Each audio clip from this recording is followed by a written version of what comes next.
మనిషి ప్రతిరోజు నీళ్ళల్లో స్నానం చేయడం ద్వారా తనను శుభ్రపరచుకోగలుగుతాడు. కానీ అతడు పవిత్రమైన భగవద్గీత అనే గంగాజలంలో ఒక్కమారు స్నానం చేసిన సంసారమలమే పూర్తిగా తొలగిపోవడం జరుగుతుంది. ఇక భగవద్గీతలోకి వెళ్ళినట్లయితే 3, 4, 5, 6 శ్లోకాల పూర్తి వివరణ తెలుసుకుందాము. మొదటగా 3వ శ్లోకం.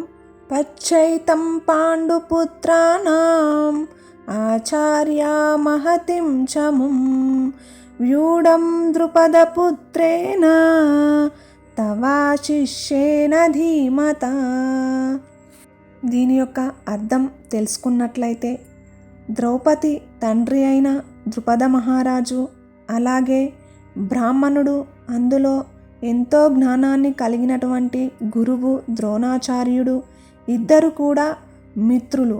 అనుకోకుండా కొన్ని కారణాల వల్ల వీరు విడిపోవడం జరిగింది.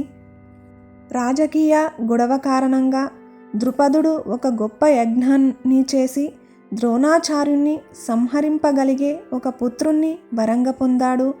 ఆ పుత్రుడే ధృష్టద్యుమ్నుడు. ద్రుపద కుమారుడు ధృష్టద్యుమ్నుడు యుద్ధ విద్యను నేర్చుకోవడానికి స్వయంగా ద్రోణాచార్యుని దగ్గర శిష్యుడిగా చేరాడు. ద్రోణాచార్యునికి తనను సంహరించడానికే తాను జన్మించాడని తెలిసినప్పటికీ కూడా విశాల హృదయంతో ద్రోణాచార్యుడు తన విద్య రహస్యాలన్నీ కూడా ధృష్టద్యుమ్నుడికి నేర్పించడం జరిగింది. ఇప్పుడు కురుక్షేత్ర రణరంగంలో ధృష్టద్యుమ్నుడు ధర్మపరులైన పాండవుల సైడు ఉన్నాడు. ద్రోణాచార్యుడు ఎలాంటి రాజధోరణి లేకుండా తన కొడుకు అయినటువంటి అశ్వత్థామ కోసం యుద్ధం చేయడానికి సిద్ధమయ్యాడు. ఇక్కడ పాండవుల సైన్యం ధృష్టద్యుమ్నుచే వ్యవహరించబడింది. మరియు తమ ప్రియమైన శిష్యులైన పాండవుల పట్ల, అలాగే ధృష్టద్యుమ్నుని పట్ల యుద్ధంలో ద్రోణాచార్యుడు ప్రేమతో వ్యవహరించకూడదని యుద్ధభూమిలో దుర్యోధనుడు తన గురువు ద్రోణాచార్యునితో చెబుతున్నటువంటి విషయాన్ని రాజభవనంలో ఉన్న రాజగు ధృతరాష్ట్రుడితో సంజయుడు ఈ శ్లోకం ద్వారా తెలియజేస్తున్నాడు. ఇక 4వ శ్లోకంలోకి వెళ్ళినట్లయితే అత్ర శూరా మహేశ్వాసా భీమార్జున సమాయుధి యుయుధానో విరాటాచ ద్రుపదాచ మహారథ. దీని యొక్క అర్థం తెలుసుకున్నట్లయితే పాండవులలో భీముడు ఎంతో రాక్షసులను కూడా సంహరించే శక్తిని కలిగినటువంటి వాడు. అంతేకాకుండా అర్జునుడు ధనుర్ధారి, భీమార్జునులు అధిక శక్తివంతులు. ఈ ఇద్దరికి సమానంగా ఎంతో శక్తిని కలిగినటువంటి శూరులైన ధనుర్ధారులు పాండవ సైన్యంలో చాలామంది ఉన్నారు. అందులో యుయుధానుడు, ఇంకా విరాటుడు, అంతేకాకుండా ద్రుపదుడు పాండవుల విజయ అవకాశంలో ముఖ్యమైన వంటివారని దుర్యోధనుడు పేర్కొనడం జరిగింది. ఇక 5వ శ్లోకంలోకి వెళ్ళినట్లయితే దృష్టకేతుంచకీతానా కాశీరాజచ్చ వీర్యవాన్ పురోజిత్ కుంతి భోజచ్చ సైంభ్యచ్చ నరపుంగవః.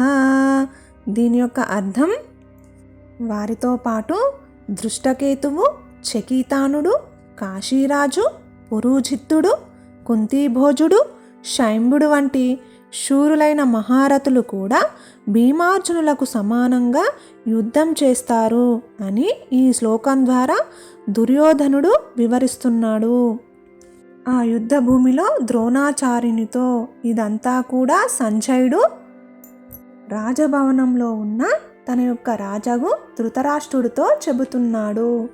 ఇక 6వ శ్లోకానికి వెళ్ళినట్లయితే యుధామన్యుచ్చ విక్రాంత ఉత్తమౌజచ్చ వీర్యవాన్ సౌభద్రో ద్రౌపదేయాచ సర్వ ఏవా మహారథ.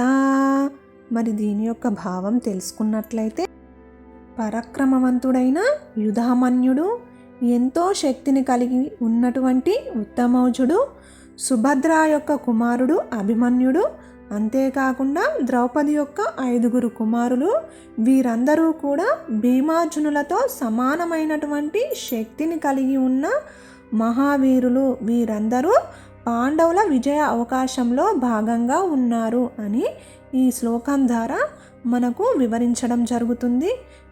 ఈ వీడియో నచ్చినట్లయితే లైక్ చేయండి, సబ్స్క్రైబ్ చేసుకోండి, కామెంట్ చేయడం మర్చిపోకండి. Thank you very much.